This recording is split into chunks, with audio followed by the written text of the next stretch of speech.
Hello, everyone. My name is Daniel, and I go by the pen name Rizchex on that'sgoodenough.me.com. And this is another episode of the Almost Punk Enough podcast.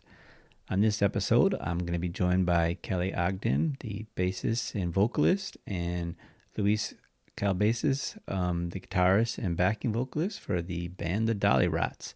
We're going to talk about their upcoming mini tour, some new music, some old music, when they plan to record their next record, the Little Stevens SiriusXM Joan Jett connection, how they became friends with Drew Carey, touring with their kids who may or may not like fishing more than playing guitar. And speaking of kids, get ready. We're about to play our sweet little intro, which my daughter did the guitar and vocals for. So let's go. Thanks for joining us. Yeah, you're punk enough. Well, yeah, that's good enough for me. All right. Well, we're joined today with by Kelly and Lewis of the Dollyrots. Thank you so much for joining us today on the Almost Punk Enough podcast. Yep, thanks What's for up? having us. Yeah, how's it going? Good, good. And I was told we were in our pre-chat that you were just out boating. So Yeah, we're in a marina in the car right now. Our son's cleaning his cat. She's gonna make us dinner. So it was a good day. It was a Yeah. last minute thing that happened and we let him skip school. Yeah, Go on a boat. a friend of ours has a boat, and we don't know anything about boating, but our kid loves fishing and all that stuff. So yeah, so he ditched school for the day and went It out was on a the boat. field day. So he was Yeah. actually told he didn't have to go to school by the teachers even. Yeah. So Oh, we're okay. okay, then this is meant to be We're responsible parents. for the Well, most part. yeah, well, it's worth it. I take my kid out of school sometimes to go snowboarding, or if I had a chance, she likes wakeboarding, and so Oh, yeah. I don't have a boat either. So, but if I had the opportunity to take her out, I would definitely, maybe take her out a little early. So, Yeah, Yeah. you get it. Yeah. well, the news came out that you're about to kick off a tour, but you're kicking off the tour in a little bit of a unique way. You're going to be performing a live set on SiriusXM on Little Steven's live at the Underground Garage, and that's going to be June 10th at 3 p.m. Eastern. Yep. Yeah. For anyone that doesn't know, Little Steven is Steven Van Zandt of the E Street Band, for the backing band for Bruce Springsteen.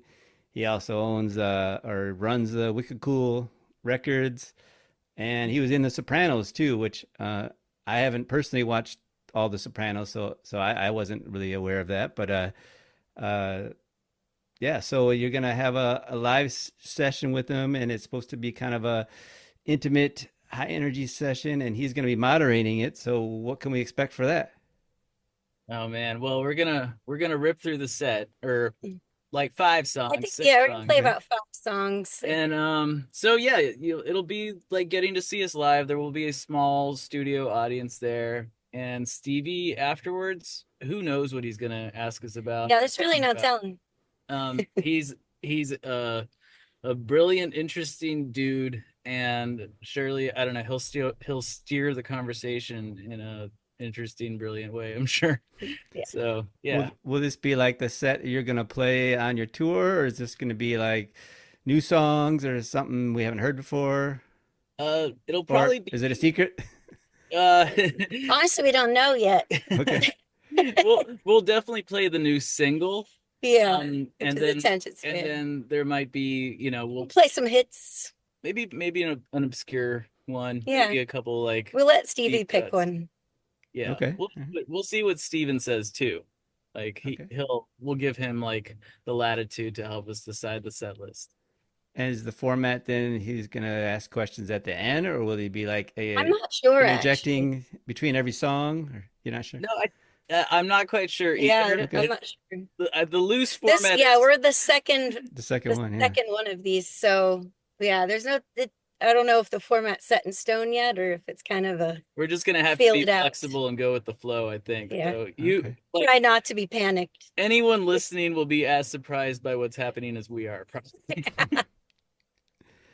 Well, speaking of which, Kelly, you're also like the morning DJ for his radio show. I believe it's called the Underground Garage, correct? Or Yeah. his channel.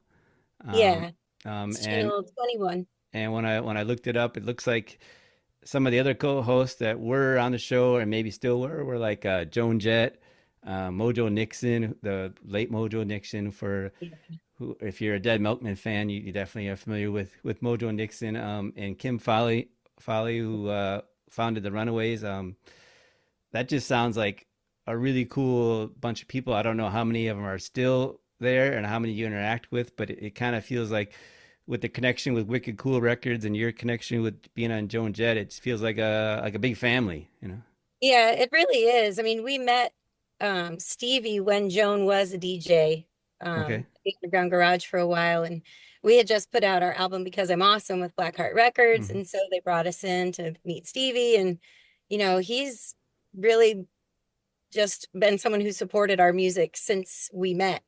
And then eventually This we, was in like yeah, I think 2007. it was So 2007. yeah, Hmm. so he's been behind our band for almost 20 years. Yeah. Yeah. And Yeah. then we So we left Blackheart to kind of DIY it, and see if we could make it work that way. And then eventually, Wicked Cool was like, hey, you want to put out a couple singles? And, that worked out really well. We've got a great partnership with them. And I mean, of course, Stevie's an artist, so Hmm. that's the kind of person you want to be putting out records with, somebody who understands. And so, and then they called and said, "Hey, has Kelly ever thought about DJing?" yeah. And I was Okay. like, well, I'll give it a Yeah. try. And So yeah. I've been doing that over 5 years now Yeah. somehow. So So we are fully intertwined into yeah, Yeah, Steven's yeah. empire, and it's a good place for us because he he gives us the latitude to put out the music that we want and yeah, um put it out the way we want to, and he's there to like advise us and tell yeah, Hmm. tell if something sucks or not. But he's also a source of encouragement, and he stands up for his bands. So it's a pretty good position to be in, being like an indie band Hmm. on an indie label, but having somebody like Steven to kind of help guide the ship. yeah. Yeah. It's a good way to put it, Luke. Yeah, yeah. Well, speaking of his label and your recording, you've kind of teased and put out a new record that now sounds like maybe might not come out until early next year, but it would be on Wicked Cool Records. Um, so is the plan still to you have I guess how many songs do you have, and is the plan still to get in the studio this year? Yeah. Yes. Yeah, So the plan, it's already set. We're going to record the record in July. yeah. Okay. Uh, We got time booked with John Fields, who we've been Okay. working with since Mm-hmm. our very first he's been record. our producer since record one. Mm-hmm. And he has we're going to go up to Minneapolis to record in July. Okay. And the songs are, we have a few songs that are totally done. And then we have Yeah, a handful of Mm-hmm. songs that are like a verse chorus. And then we have a handful of songs that are just fragments with nothing, like a voice recording. But we tend to do everything last minute, yeah. No matter how hard we try in life, you know. it's still last minute people when it So comes to most things. most of the records, most of the music we put out gets finished in the last like 3 weeks, before we actually have to record it. Yeah, So, and then even when we get to the studio, we're writing down lyrics in between takes. yeah, So Okay. that's just kind of the way we work. And so I don't know, but it's a little scary, yeah, like we already committed to the fact we're recording this album. Um, so now we got to like catch it out of the ether yeah, so somehow. now we Mm-hmm. have to pull it from the heavens. Got to put our little spidey senses out and be like, give us a song. Songs are weird. Songs are like that. They kind of just find you. And of course you have to be receptive to it. But we feel confident that, when it's done, Mm-hmm. it'll be something we can be proud of. Yeah, And we're off to a good Yeah. start. yeah. And then, we'll probably put out a single before the end of the year as kind of like a sample of Mm-hmm. what the album's gonna sound like. And then do like a full blown album release early next year. Well, somehow you manage to always put out the super most catchiest songs ever. Like Thank I you. don't know how you keep doing it, but I mean you have songs where you rhyme alligators with cops with tasers, and it's just it's so fun to sing. That's a Lewis line. So Such a is it something that you both just collaborate on and you both kind of share the writing, or does somebody do more of the lyrics, somebody do more of the music, or? We I mean, share Lettuce it. definitely does more of the music. I think, Uh, yeah, usually the way like it happens is I'll rough up like an instrumental, with I'll just play whatever. I'll put together like a demo. We have a home studio, so it makes it Okay. easier for us to kind of do this. And then we'll just pass it back and forth. yeah, like for attention span, we just didn't have time to sit down together when we were trying to get that one done. And so, he would send me a verse idea, and then, I would be working on my radio show stuff. I'd play it in my radio studio at home, and I would listen. And I would like type up some lyrics and mumble something and send it back to him, and then he would add It's on like to it. we were And like it was like we were like we're living in at two different we're countries. at home together, But right? But I'm in like the band studio and she's in her radio studio and I'm beaming her songs as if yeah, she's in like Europe or something. but I mean, in a way, it was pretty cool because I mean, we've known each other since eighth grade. Mhm. We've been doing the music thing together for just over 20 years now, and I still feel nervous riding with him. I don't want to be stupid. I don't want to have stupid ideas. Yeah, I don't want to sound stupid. I I still feel want him to like me. I feel the same way. It's like trying to write in front of someone.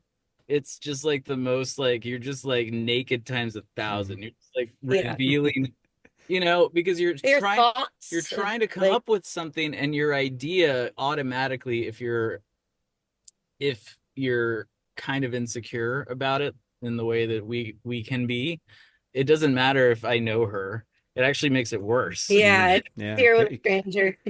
It'd be better to write with a total stranger because I wouldn't care Yeah. what they think of me. But I mean, for the first songs that we have for this album, we've done the lyric stuff and a lot of the melody stuff together. Yeah. But I did enjoy the freedom of working separately a little bit too. So I'm sure as the time crunch gets even more so, You we'll know, be doing that as well. yeah, and like I think, obviously I'm coming up with the guitar parts, right? But Yeah. she might also have an idea for the guitar, or Yeah. she could come Obviously up with bass a stuff. vocal melody, but Yeah. I will maybe change it. But so Yeah. it's a collaborative process for sure. Yeah. And I feel like it would suffer if one of us was the only one doing it. Mhm. Yeah. Like if she was the mouthpiece for my songs, or if I Mhm. was the instrument person for her ideas. Like it Yeah. just Yeah. it wouldn't be good. Well, I don't want to skip over. We kind of skipped over it. The new single you put out in March, "Attention Span." Is that? I don't know if that one's going to be on the new record, or if that's just a single. But that one is kind of a self-reflection song of like today's society. I kind of feel like where you've just bombarded with information at your fingertips. Yeah. If Yeah. if you want, if I'm correct with my Oh no, with you're my absolutely assessment. correct. Like it kind of the idea kind of stemmed from the idea that like everyone says that like kids don't have an attention span anymore Hmm. because we're coming from the standpoint of like we're also parents. We have two Hmm. kids and they're school age kids. And you know, everyone likes to say that oh, kids are addicted to their iPads or they watch YouTube all the time and they don't have an and it's like the adults are saying this while they're on their device, Yeah. being bombarded by TikTok and God knows what else, right? Yeah. So I think it's just a problem with everyone, Yeah. you know? And really it's because of this. It's Yeah. because of Yeah. the thing, Yeah. like The worst invention ever. yeah. Yeah. Although it is allowing us to be on Zoom in a parking lot of a Sure. marina, Yep. outskirts of Tampa Bay. Yeah, So, see, it's it a good could hot spot. could have been the best invention ever. So yeah. And just the anxiety that comes with that. Like the kind of pressure to put things out into the world, like if you're in a band, you have to Mhm. have like a social media presence. It's just kind of like you have to. And Part of the it's deal not now. necessarily something that everyone wants to do all the time. Mhm. And Like so, some people are really good at it. yeah, but it Some of just, us don't want yeah, to. some of us just don't feel like it, do we? I mean, I like the fact that it lets us like engage. I hate that word, but it lets us talk to like the people that like our Mhm. music directly, right? Yeah, Like that Yeah. part Yeah. of it's really that awesome. that part's cool. Um, but there's so many drawbacks to it too, and so it just makes you into somebody that just can't focus on one thing because there's a million things out there just all the time. bombing you. And then the other newer song you put out was back in October. You did a surprise a cover song of originally a Leslie Yeah. Gore song from 1964. You don't own me, which also was covered by Joan Jett. It seems we keep circling back to Yeah. Joan Jett. Uh, Um, so is that one going to be on the new album, or is that just another you wanted to put something out and you wanted to cover it? Not sure yet. And so that one happened in a kind of strange and awesome way. Um, Brian Ray, who's the guitar player in Paul McCartney's band, Mm-hmm. uh, he's also on Wicked Cool Records, and we play Okay. some of his other projects. So we are like, online acquaintances, or our paths cross sometimes. And one day he messaged us and he was like, "Hey, you guys have got to do You Don't Own Me. I need to hear the Dollyrots version of that song. And it needs to happen right now. It's like really important for the well, world." because at that moment, I mean, it's still happening, but especially at that moment, there are a lot of issues in the news or Mm-hmm. in Mm-hmm. society relating to female rights, Mm-hmm. Yeah. female reproductive rights, marginalization of women, Mm-hmm. and Yeah. so and obviously it's like a feminist anthem, Mm-hmm. and Exactly. he Yeah. thought that having an updated version of it would be cool, Yeah. and completely agreed. So Yeah. So we collaborated with him on it. I mean, Okay. we had phone calls, yeah, he and co-produced it with yeah, he us, produced it with us. you He know. he played the really cool baritone guitar. Yeah. That's all He him. was like, this needs a baritone guitar. I was like, He was like, "Do you have I one?" don't own a baritone. It's like, no, Brian, I'm not Brian Ray. I don't have 500 guitars. So he was really cool, and he's like, hey, I'll record it. I'll do it. And so he did. He recorded his part at his studio, Yeah. and we popped it in there, and it sounds killer. It's awesome to be able to collaborate with someone like that. Yeah, yeah. It was a great cover version. Really good. So moving ahead to the tour. It's called the Sunsoaked Summer 2026 tour, and Yeah. I believe most of the stops you're headlining. Um, Yeah, the first. Go ahead. oh no, I was just gonna say that it's gonna be short Mm-hmm. because we're not gonna tour as much this summer because we're gonna record instead. Mm-hmm. Yeah.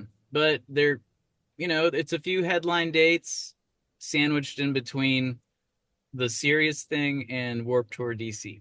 Yeah. Mm-hmm. And So then the Chicago date at Moto Block. Mm-hmm. then we're doing a Chicago show. Yeah. So it's just we wanted to play a little bit this summer because we had Mm-hmm. already agreed to do Warp Tour, and then the Mm-hmm. Serious live thing came up. So it gives us a chance to get out there and do some Northeast stuff. But Mm-hmm. Yeah. for the most part, we went In retrospect, in retrospect, it's better because thank God we didn't have big long tours booked, because we usually do the West Coast Mm-hmm. in the summertime, Okay. and and everything is so expensive right with now. Yes. Yes. cost of gas I and don't know if you noticed, but tours are getting canceled left and Mm-hmm. right. And I think a lot of it is just because it's tough out there. yeah. So, hopefully by the time we get the record done and we're ready to hit it hard next year, things will be like in a Yeah. better place Or even in fall. I mean, we'll see how things are, and maybe we could do some East Coast Mm-hmm. dates. Maybe we'll fly out and do a short California run or something. yeah, yeah. We won't say no. Like No, we say yes to everything, if for better something and if worse. something cool appears and it seems like it would make sense for us to do it, we will do Yeah. it. Like Yeah. we don't intend to take a hiatus or something, but we went so hard last year. We played Mm-hmm. so many shows. We just needed to kind of pull back this year and like get creative and do that Mm-hmm. whole thing. Yeah, it looked like you were gonna go up for the Sirius show and then head down to DC and just kind Yep. of make the best of it, make some stops on the way there. I did notice the first stop in New Haven, Connecticut. You're playing with Chaser 8, who I'm not that familiar with, but you're playing with the Rins, who's if anyone doesn't know, is Aaron McKenzie of the Doped Up Dollies, and also plays with um, Big D in the Kids Table. Yeah. Yeah. Big fan of them. We just had Diesel Boy on the podcast, who they're Oh, also okay. playing with in July. The Rins are, And Oh, I want to cool. apologize. I thought that the Rins only put out an EP with 5 songs. They actually have more than 5 songs, so I just wanted to make the record clear. I was mistaken. They have like 9 songs, and they're all great. So I don't know. yeah. Is that something that you guys arrange? You have played with any of those bands before, No, or did you well, We pick played with them? Chaser 8. we Okay. played a couple Okay. times, and Yeah. Diesel Boy, we did a tour with them a couple years ago in the Pacific Northwest. Okay. And so, it's cool to kind of be You plug that in. in the, in the world that we're in, Hmm. because everyone kind of knows each other. Okay. We're lucky enough to be friends, like, with, you know, lots of bands just from being Hmm. around as long as we have. And then, everyone kind of just knows each other enough to be able to play together, Hmm. pretty consistently. So we can book shows in most cities and have people from, cool, significant bands, Yeah. play with us. And we're really lucky for that. Yeah. The other one that kind of stuck out to me was in Ben Salem Township. You're in Pennsylvania. You're playing with Froggy. Have you played with Froggy before? Because No. So they rip. They're like a super fast, bratty riot girl. Oh, They awesome. call themselves a queer punk band from Philly, and they're good. They are like Great. cool. fast, raw, and exciting. So I didn't know if that was Awesome. something that you chose, or just happened to be a local band that. That one just, that venue picked You that one, I know, think. these venues, the ones that we're playing, Mhm. are, we've been there before. Yeah. So Mhm. we already know the venue, we know the promoters or the talent buyers or whatever, and so they get us. Yeah. Okay. So I think sometimes when you're playing a new place, maybe it's better to kind of have your hand in picking the support bands. But when a place already knows you and understands you, and that you've worked with them in the And past, they know the bands that are yeah, playing they'll around. get like, all right, you should Mhm. be on this show, and we kind of just trust them. Yeah. Yeah. Yeah. Isn't there someone extra fun and special playing Ben Salem with us? I don't know. Crypt Keeper 5. Oh, Crypt Keeper Okay, 5. so this is actually a really This I'll is try and make it crazy. quick, but Crypt Keeper 5 is also on that show. Okay. And before Lewis and I started our band in college, the one right before Dollyrots, we weren't even the Dollyrots. Mhm. I barely played rhythm guitar. I didn't even sing. This is like the year 2000. Yeah, in Mhm. the year 2000. Right. We're like, Um, we went to go this, like, we lived in Sarasota, mhm. Florida, Went to right? Mhm. It's this this school little called New town, College. and there was like one all ages venue in town, and it was called the Light Painter Gallery, and it was this like all ages. I wouldn't even call it a venue. It was like, Not really. I don't know, just like a storefront that somebody had bought and turned into like an all ages. Yeah. Like the stage wasn't really even a stage. Yeah. Like, anyway, PA on it sticks. was the only place where you could go to see like a punk show in Yeah. Mhm. town, right? So we just kind of out of curiosity one night, and this band rolled in, and they were the It coolest was the coolest thing we'd ever seen. to us. Yeah. Like, oh my gosh, it's like a punk rock band. They look like greasers, Yeah, right? like rockabilly. But it's like, and they got like the leather jackets and the hair Mhm. slicked back. They had all that the switchblade combs. I had Yeah. never seen Yeah. one of those before. They had these awesome looking guitars, and then their speaker cabinets were All of them. shaped like coffins. They were all. Oh. It was just So so the great. stage looked like a bunch of coffins set up. Like, it was the coolest thing And ever. music was good. And the music was good. Like, and It they was, were nice. it Like, was it was like so kind of cool. like horror punk, like Misfits Mhm. stuff, Mhm. Yeah. And it was the Crypt Keeper 5. Yeah. Okay. And we've kept, like, very loosely kept in touch over the years. Yeah. And so every now and then we'll be on tour and I'll be like, oh my God, they're playing this show. And, you know, it's exciting. So yeah, so like every like 5 or 7 years we end up Yeah. playing with the Crypt Keeper 5. Yeah, it's really cool. So it's cool. That's awesome. That's awesome. So everybody, make sure you get out early for the shows. Come early. Oh, yeah, because all the bands are Yeah. going to Yeah. be good. All And the then bands. the Warp Tour. I know you played the Warp Tour before. I don't know if you. I didn't check to see if you played last year when they came back, but you're playing this year. How's Yeah. you We excited did for that? Orlando last year. Okay. Yeah. Orlando last year. This year's DC. Mhm. It's basically, you run into so many people Mhm. from previous Warp Tours and Yeah, bands that it's like a little family reunion. In a lot of ways, it's a reunion. and it'll be really fun. Yeah. We're excited. Lineup looks amazing. The lineup looks great, and it's just a cool hang. Yeah. Because when you're in a band, you know, you kind of have access to like the other bands, like zones too. Mhm. Like everyone's all Yeah, together. they set up like a nice little green room area, but everybody hangs out together. Yeah. So you So get to, you know, it's see all just these people in one place. it's like a good time to reconnect with, like, because we Mhm. did Warped Tour like several years in a row back in the day. Like Mhm. first Warped Tour was like 2004, Yeah. and we did like 8 years in a row in a At van. least a little bit, not the whole tour. Not the whole Mhm. thing, but we Yeah. do like stretches. We do like between like 2 and 6 weeks every year. Mhm. And so we know a lot of the bands because they brought Yeah. back a ton of the bands from the Warped Tour at Yeah. that time. Yeah. And so, but it's a good mix of like new bands and then legacy bands and Yeah. then like really older bands. Like it's Yeah. good. It's good. It should be awesome. Yeah. I'm glad Kevin Lyman's still involved Yeah. Yeah. because Yeah. He's the you know, whole reason, you know. he's the whole reason we ever got to be on it. Yeah. Well, him and Shira girl. It but was yeah. literally just, you know, Kelly reaching out to Kevin Lyman and him saying, "All right, you guys All right, are you got a chance. you guys are cool. I'll give you a shot." You know. Yeah. Yeah. Awesome. So, yeah. Well, speaking of connecting with people, I know you encourage people after the show to come and talk to you, and you want to meet them. Is that something you do, like at the merch table? Just tell people to come over after the Yeah. show? I mean, sometimes I go off the front of the stage, so sometimes I don't get all the way to merch before we start taking Yeah. pictures and hanging out. But yeah, I feel like, you know, it's nice, I think, for fans to meet us, but also it's really good for us to get to talk to the people who care about our music in person. You know, Mhm.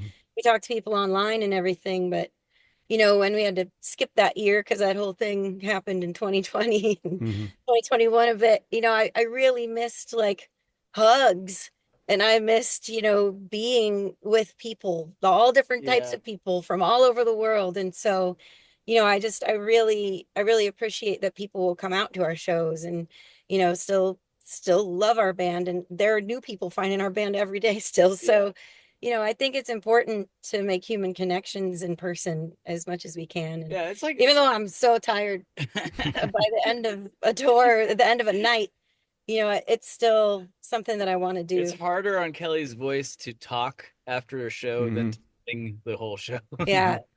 Like on tour, sometimes people will hear me and they'll be like, "Oh my God, are you going to be able to sing?" I'm like, "I just lost my speaking voice. My singing voice will be okay." Yeah. It's Yeah. and you know, it's one thing to have somebody like tell you that your music means something to them or that it changed something in their life or how you like influence something or the way they think, but it's another thing to have them tell you it in person. Mhm. Or, you know, if like a kid comes to the show, like a little kid, and they made a drawing of the band or something, it's so Mhm. much cooler to be able to tell them in person, Yeah. like, oh, that's really sweet, that's really great, Yeah. you know. So we feel like, I don't know, maybe some people would think it's crazy for us to do that. I mean, we're basically doing a meet and greet every night, like a free Yeah. meet. Yeah. A lot of bands charge you a lot of money to do that Yeah. before the show. Yeah. That's the new thing now is the little VIP meet and greets, Yeah. and you get it for free at a Dollyrots show. So Yes. Yeah, you pretty much do. You know, I mean, sometimes we haven't really done it so much in the States, but In England, in it's England, something that sometimes happens. we'll do like a VIP thing, but Mhm. it'll be like a full-on acoustic yeah, performance. yeah. So, Yeah. you know, it's not just like, oh, you get to meet Here's the your band. picture, quick, Mhm. Here's your go. picture, get out of here. It's like you get to have another show, Mhm. basically. Yeah. So, yeah, I feel like in that case, it's cool. I can't decide which is the more exhausting thing, the playing an additional acoustic show and hanging out or hanging out after the set. Or So, the most exhausting thing would be the acoustic show, the hangout, the show, and then the after. which is what I do in England, Yeah. which is, yeah, it can be a lot. It's crazy. Well, another cool thing you do is I like the fact that you incorporate your kids into the show. You don't just bring them along and then leave them in the hotel or leave them at the merch booth. They get up Yeah. on stage, they get involved, and I think that's really cool. I have a 10-year-old daughter who plays guitar and sings, and I've been taking her to shows. I don't even remember when I started taking her, But I think that's really cool that you take them and you get them involved. You don't just have a babysitter or and go to the show. So Yeah. Yeah. that's I mean, they're and doing all the hard parts with us, the long drives yeah. and the fast food and, They something we they can don't share. have to either. No, there have been times when We give them one the or both of choice. them are like, I don't want to do it tonight. We Like, no give them the problem. choice every day or Yeah. at every show before we hit the stage. We're like, all right, do you guys want to come up and do something? Well, now they really want to because we were on tour with a band called the Borouts. They're now defunct at the moment, but out of Detroit. And one of the members, um, Jay from Suicide Machines, went up to the kids one day. He's like, "Wait a minute, are you getting paid for this?" And they were like, "No." This was when we were on stage. They were backstage. He's like, "Man, take my hat. When you go out there tonight, you got to ask for tips." And the kids like raked it in. Oh wow. And so now they have got a QR code for like the Dolly Tots tips at merch. Nice. And now they work extra hard at Yeah, it they too. come up on stage. They got a routine. Yeah, they like Mhm. really do. Like River does like a yo-yo show, Mhm. and he plays the drums and he tells jokes. And then at some point during the whole thing, he's like, "Oh, and by the way, we take tips." Nice, yeah. And at first I was like, oh my God, I really don't like this. It feels really It's the weird. most shameless thing. Yeah, but the rule is just like you can't ask for it when me and Daddy are on stage or people could Mhm. see. We use it as our like encore break. So, Sure, It's so sure. funny. Yeah. but yeah, now they're really happy to But do the it. thing is, like, they've been doing this with us, both of them, since they were babies. Yeah. Like River's first tour was when he was 3 months old, and then they've just been with us ever since. So, I think it's just natural for them to kind of like become part of it. Yeah. Because they're gonna be there regardless, right? Because it's not like one parent is in a band. That's Yeah. right. And both parents are in the band. We're not going to leave them home, Right. We can't just leave them home with the grandparents or something for like weeks at a time. Yeah. So, yeah, I mean they're in it and they like it. And they even say when they refer to the band, they say like we. Yeah. Like Mhm. our band. Do We. You said River plays drums. Do they play instruments and stuff? Well, They into Daisy, it? our daughter, plays drums. Okay, River sorry. play guitar, but he's kind of over it right now. Okay. I think it'll be something that they'll both know how to do eventually. Like we have a very musical house, obviously. But we have every Got instrument piano, available at their disposal. drum set up all the time. But we are not pushing the issue. We made them take piano lessons for a little while, and now Daisy's asking if she could take piano again this summer. So, But with I was like, okay. with rock and roll, our firm belief is that you should come to it on your own. It shouldn't be something your parents tell you should do, or because honestly, I don't really want them doing this necessarily.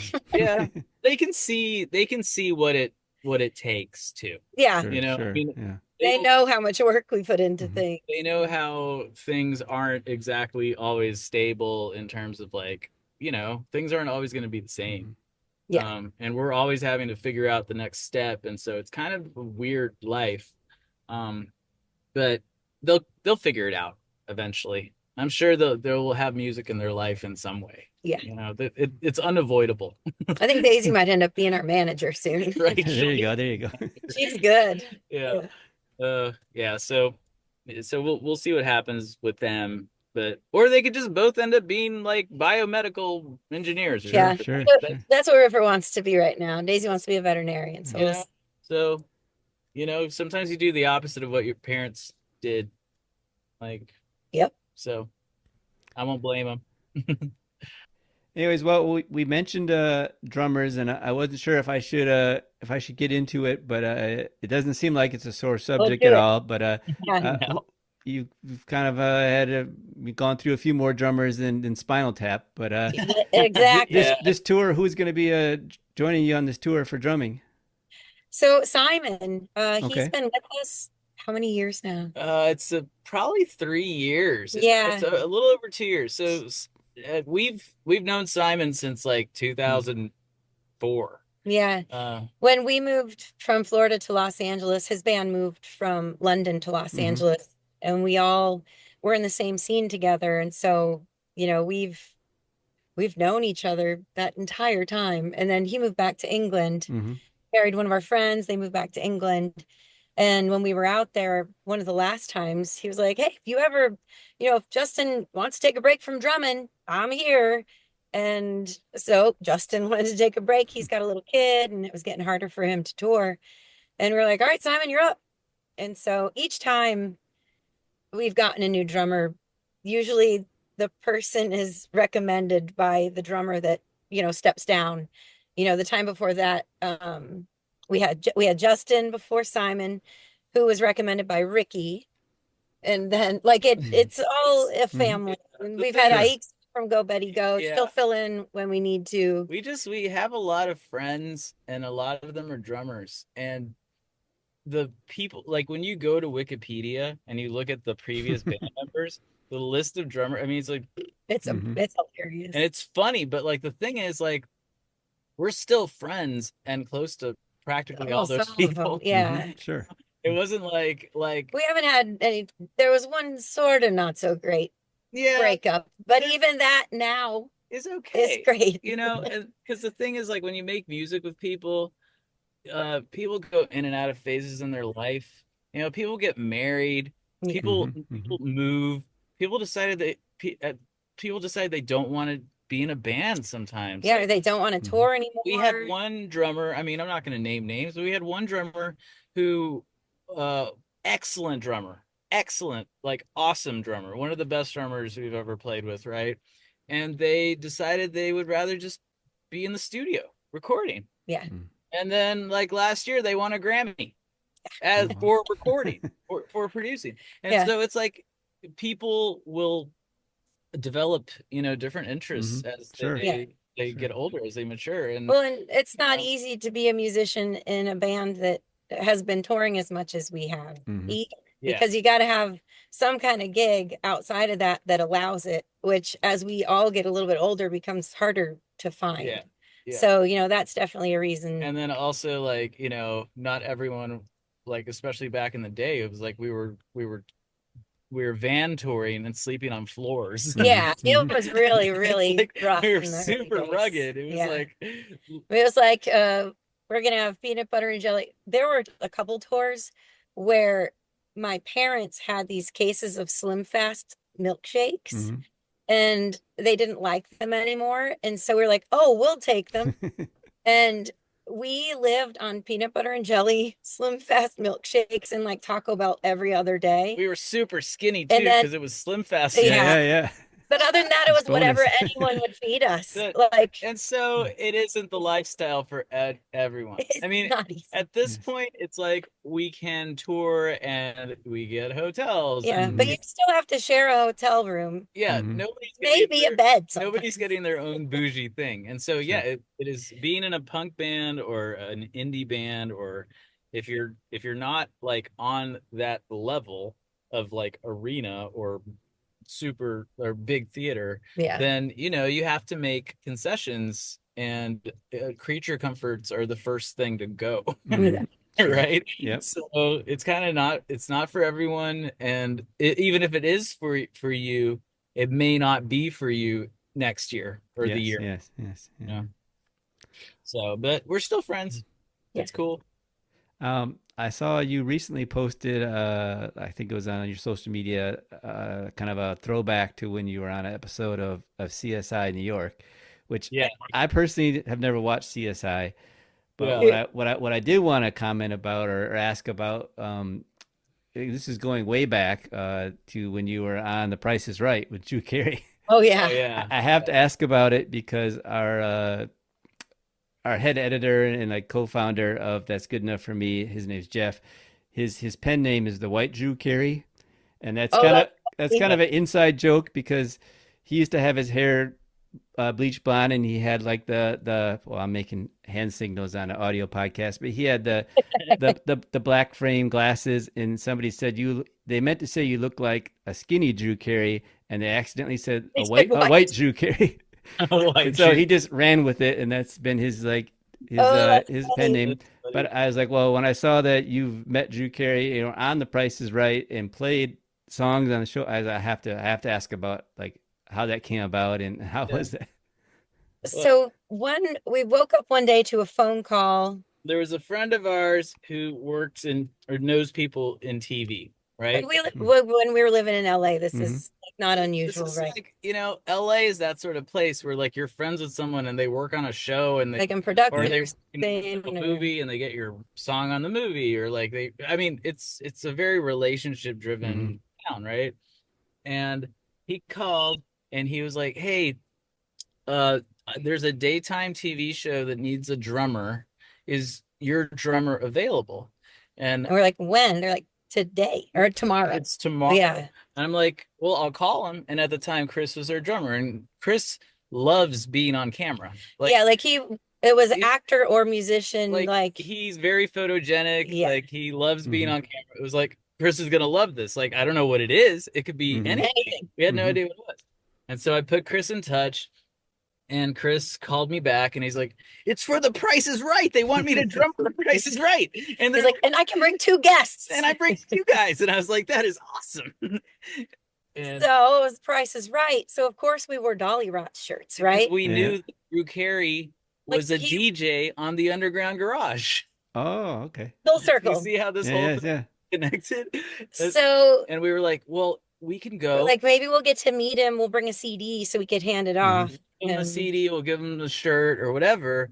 And because we know he's a fan of music. And so we go, and Chris wears a Dollyrots shirt, and he does. well, he was playing drums. It was a showcase where like the Mhm. drums were the prize. Yeah, it was like the drums were one of the items that people bid on, or right. And so the show people, like those show runners, were super nice to us, and they gave us they put us in this little VIP section, and We weren't allowed to play. we weren't allowed to play, but we were there for the show, for the taping, and it's really fun. Like going to the Price is Right is super fun. Yeah. And Chris does his thing, and then afterwards they came up, the audience leaves, and they're like, "Well, would you guys like to meet Drew?" And we're like, "Yeah, Of we'd love to course. meet Drew." And Of We're like, course. oh wow. we were thinking, "Oh man, we're gonna meet Drew." A little nervous or whatever. And so we walk up to Drew, and we're like wearing Dollyrot shirts, And I'm holding a Dollyrot CD and shirt for him. and he's like, He "Wait, goes, whoa, wait a minute. are you guys the It's Dolly?" like, are you shitting me? Yeah, he's like, He's like, oh my God, you're the effing Dollyrots. And he was like, oh my God. Like, I Oh, love. so he was a fan. Yeah. We were And so like, it's oh so my funny. God, And then dude. he's like, can I get a picture? We were like, well, we were hoping you would get a picture with us. Yes. Like, So then we got a picture, and then he was like, "Well, today it's kind of special because today we're doing a special lunch for the cast and crew. It was like the last show of the season or something." something. And he's like, "You guys want to join We us stay for lunch. We're like, okay. We're like, Free sure, food. that sounds Sure. great. We like free food." And so we went and we sat down. It was like the producer of the show and Adam Drew. Sandler. Yeah, his name's Adam Sandler, but it's not the Not Adam that Sandler. Adam Sandler. And then a few other people, and then out of the blue, Drew's like, "You know what? You should play. You should play on the show." Play the show." We're like, what? You're like, that's kind of crazy. And so one of us was like, "Has anybody ever done that?" And Yeah, he's he like, goes- "Does it matter?" And just like that, Then it he happened. had us back. Yeah. Yeah, we got word like a week later. He's like, "Hey, you guys are coming on the show on January, whatever." Yeah. Um, We had a Gibson endorsement at the time. So Gibson gave like a cool bass and a guitar. well, but also, Slingerland was owned by Gibson. So Slingerland gave a drum kit in the song has Right. a line about no, the song, that was the whole thing. Yeah. We needed to put out a song to coincide with the appearance. Yeah, we didn't right? have Okay. one. We didn't have a song, so we quickly went in and recorded a song. Oh, okay. Matt Wallace, which was amazing. Right. So Yeah. we recorded California Beach Boy Uh-huh. to be a single to come out For the Price for the Right. Price is Right performance. Yeah. And so we got it out just in time. The vinyl Yeah. wasn't even ready. We had to bring like a fake It was a pretend, printout. like a prop.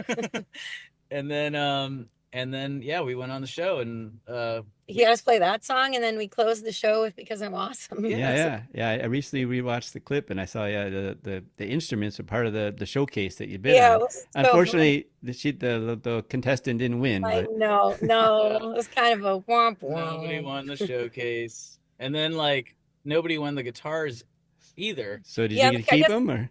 Well, no, all the prizes go into like storage or something for a Oh. while, and then at one point, someone did reach out. They're like, "Hey, do you want that stuff?" We're like, "Yeah." They're like, we'll see if we can find it," and then they couldn't. They So couldn't. Somebody ran off with guitars. that's all right. We have enough. We have plenty of guitars. So, but yeah, that's how that Yeah. happened. And we became friends with Drew. I mean, we that's text with him awesome. a lot, and he took us to Electric Daisy Carnival. That was wild. So he's a really fun, he's a beautiful like, human. brilliant guy, and I don't know, he's just so interesting. Like, Yeah. I mean, you see him as like a comedian, but like his comedic like wit is part of this whole other thing. And Like, he's really good at bringing people together, like yeah, curating a hang. and Like he's so generous with like him, with everything, with his time and with his, like, he's just like, the writer's strike. he's Pretty amazing. Yeah, Yeah. he did a special thing during the writer's strike where he offered every writer free food at a diner, awesome LA yeah. diner. Like, I mean, he's just that kind of guy, and he really supports the arts. Yeah. He loves music. He supports musicians. He like shows up to like at shows, for like smaller bands. He like he MCs shows like in LA for like smaller bands, punk bands, stuff like that. He's really cool. All right. I didn't know that. Yeah. Yeah. Very cool. I really wanted to somehow end this interview as like an Irish goodbye, but I couldn't figure out a good way to do it without it being like rude. So I kind of ended up scrapping that, but it did remind me a little bit of when you came out with that song. It has kind of a Celtic intro to it, which I found really like intriguing and interesting, and then it quickly fades into the poppy punk realm. Yeah. I guess it really sparked my interest. It was a great song, but it kind of sparked my interest as to, what could have been a completely different song. Was there any chance that you were gonna do like a full Celtic kind of song, or was it just something you playing around with in the beginning? Toy with that idea. Yeah, we did. We tried for a little bit. That was like in the studio with John Fields. Like, let's just do something crazy and see how far we could take it in this moment. And we did go pretty far. And then at some point we're like, no, it's too much. Like, yeah. So we reeled it back We in a got little. about a third of the way through that, and we were like, it should just be an intro. I think at some point, like, it's like an Irish Spring commercial now or something. like leprechaun voices and stuff. Yeah. Yeah. And for anyone who doesn't know what Irish goodbye is when you like abruptly leave a party without telling anybody. So I was thinking of something along the lines of you just slam your phone down or something. But I couldn't come up with. The internet's going out. Yeah. Well, before we wrap it up, is there anything else you want to share or promote? I mean, I think that's it. I think just the tour dates. If you're on the East Coast, come see us. And then if you're anywhere, and Chicago, and then if you're anywhere else, just please go out to some shows at your local clubs, because live music really could use a little boost right now. And so if you do love live music, just go see a show, even if you don't know who it is. You don't have to go to the $400 ticket arena rock show. There are small shows in your town. I guarantee it. They're guaranteed shows between $12 and $25 that are totally worth going to, and those bands can really use the support. So if you like music, go do that, and they will love you for it. Yeah. Awesome. So will I. Mostly it's about and hopefully you guys will come back out in the fall and maybe hit some either West Coast or some more like Southern East Coast areas. We'll figure that out. And we'll keep an eye out for some singles coming out on the new album. For sure. Cool, man. Well, thank you so much again for joining me, and sorry for having to pull you away from the boat in the water, but it's all good. We didn't have to clean it. Our son helped it, and everything's good. Say hi, River. Oh, I'm getting your real voice. Hi. Hello. All right. Well, thank you, Dan. Thank you so much. All right, man.